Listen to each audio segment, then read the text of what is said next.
है। हमने अपनी मान मर्यादा को भुला दिया, हमने बुरे कर्म करना शुरू किए तो हमारा जीवन नर्क बन जाता है, जिसमें हर घड़ी मुझे न जाने कितनी पीड़ा भोगनी पड़ती है। और ऐसी नर्क की यातना भोगने का जो कष्ट है, उसका अनुभव जिसको भी मिला है उसे ये विचार करना चाहिए कि ऐसा क्यों है, क्या इस कष्ट से मुझे छुटकारा नहीं मिल सकता। और अगर वो व्यक्ति विचार करेगा तो उसे ये स्पष्ट हो जाएगा कि इसका एकमात्र कारण उसने अपने आप को ज़रूरत से ज़्यादा महत्व दिया है, अपने आप को यानी अपने शरीर को, अपने जीवन को, अपने रिश्तों को, अपने संसार को, क्योंकि इन्हीं की वजह से तो इंसान गलत कर्म करता है। हम उसी को अपना असली रूप मान बैठते हैं। इस संसारी रूप को यानी इस शरीर को हमने अपना असली रूप माना है और इसी को सुखी बनाने के लिए ही हम घटिया और नीच कर्म करते हैं, और जिसका फल हमको ऐसे हालात में खड़ा कर देता है जिसमें हमें नर्क में झुलसने के लिए मजबूर होना पड़ता है, क्योंकि नर्क और स्वर्ग कहीं और नहीं है, हमारे जीवन में ही है।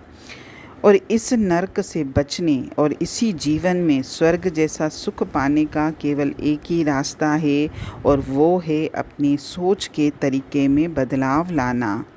हमें अपने शरीर की जगह अपने असली रूप को महत्व देना होगा, अपने ईश्वरीय अंश को जगाना होगा और अच्छे गुणों को बढ़ाना होगा, और शरीर को एक यंत्र मानकर जीवन यात्रा पूरा करने वाला जो मतलब जिस यंत्र द्वारा मैं अपनी जीवन यात्रा पूरी करूं, तो इस शरीर को मुझे एक मशीन मानना है, और इस मशीन को जो जिम्मेदारी दी गई है बस उसको पूरा करने का साधन मानना है।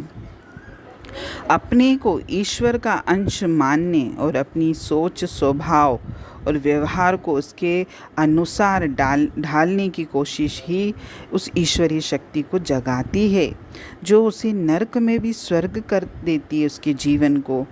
इसी आधार पर तो संत इमर्सन ने भी कहा था कि मुझे नरक में भेज दो तो मैं वहाँ भी स्वर्ग बना दूंगा, क्योंकि अच्छी सोच ही स्वर्ग का रास्ता खोलती है और घटिया सोच नरक का रास्ता खोलती है।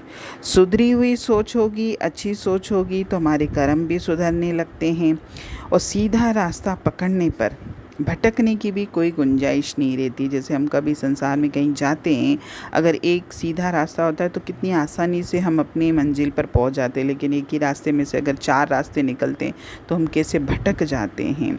तो ऐसे सीधा रास्ता पकड़ना है हमको, और सीधा रास्ता पकड़ने से हमारे अंदर से डर भी निकल जाएगा, और ये जो सांसारिक इच्छाएं हैं, सांसारिक जो पदार्थों के आकर्षण हैं, ये भी धीरे धीरे हमारे अंतर से हटते जाएंगे।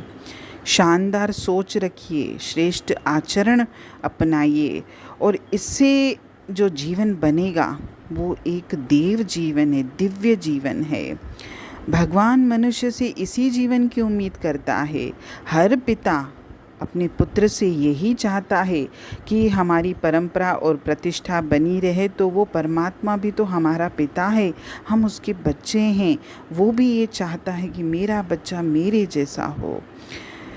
भगवान की भी अपने बच्चों से यही आशा है कि जैसे परमात्मा के अंदर अच्छे गुण हैं, परमात्मा प्रेम का सागर है, हमको भी अपने अंदर के ईश्वरीय अंश को जगाना है और श्रेष्ठ जीवन को जीना है, जिससे हमारे आसपास का वातावरण भी स्वर्ग जैसा सुंदर और मधुर बन जाए।